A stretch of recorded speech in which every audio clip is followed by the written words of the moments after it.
Hi guys, உங்க எல்லோருக்கும் வணக்கம். இவங்க 2 பேரும் என்னுடைய நண்பர்கள்.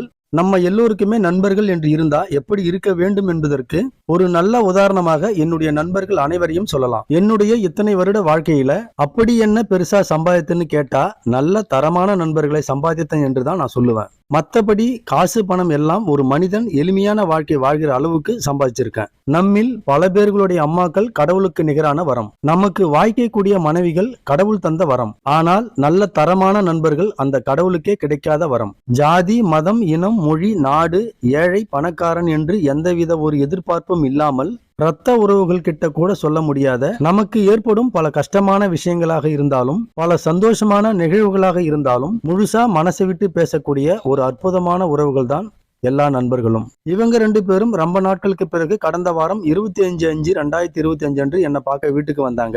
அப்படியே நாங்க எல்லோரும் ஒன்னா சேர்ந்து சாப்பிட்டுக்கிட்டே பழைய நினைவுகளை பற்றி நிறைய பேசிக்கிட்டு இருந்தோம். நீண்ட நேரத்திற்கு பிறகு நாங்க வீட்டுக்கு கிளம்புறோம்னு சொன்னாங்க. அந்த நேரத்துல நானு கோடைமழை பெய்து மண்ணெல்லாம் நல்லா ஈரமா இருக்கு, நீங்கள் வந்ததற்கு அடையாளமா ஏதாவது ஒரு மரம் நடவு செய்துட்டு போங்கன்னு சொன்னேன். உடனே அதற்கான வேலையை 3 பேரும் சேர்ந்து சந்தோஷமா செய்ய ஆரம்பிச்சிட்டோம். நம்முடைய முன்னோர்கள் நாம ஒண்ணு நினைச்சா தெய்வம் ஒன்று நினைக்கும்னு சொல்லுவாங்க. அது போல நிகழ்வு ஒன்று நடந்தது. எங்க வீட்டு மாடி தோட்டத்துல நிறைய வகையான மரங்கள் இருக்கு. ஆனா திடீர்னு இந்த மரம் தான் எங்களோட கண்கள்ல தென்பட்டது. இந்த மரத்து பேரு செங்கடம்பு மரம். இந்த மரம் கடவுள் முருகனுக்கு உகந்த மரம். அவருடைய கோவில்களில் தலவிருட்சமாக விளங்கக்கூடிய மரம் இது. இந்த செங்கடம்பு மரம் தமிழ்நாட்டில் ஒரு சில இடங்களில் மட்டும்தான் இருக்கு. அதுவும் அழிந்து வரக்கூடிய வரிசையில் மிக முக்கியமான இடத்தில் இருக்குது இந்த செங்கடம்பு மரம். அப்படி ஒரு அரிதான மரத்தை எங்க ஊர்ல வளர்த்து உற்பத்தி செய்யணும்னு இருக்கேன். அந்த வகையில ஒரு செங்கடம்பு மரத்தை என்னுடைய நண்பர்கள் கையால சரியான அளவுல சரியான முறையில நடவு செய்து முடிச்சிட்டேன். இந்த 3 பேர்ல ஒருத்தர் பேர் குமரன், இன்னொருத்தர் பேர் முருகப்பெருமாள், என்னுடைய பெயர் வீரா.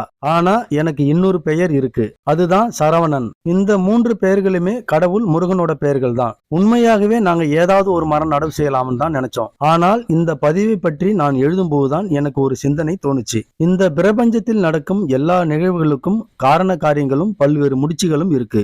அந்த முடிச்சுகள் அனைத்தும் யாரால் போடப்பட வேண்டும், யாரால் அவிழ்க்கப்பட வேண்டும் என்பதுதான் இயற்கையின் விதி.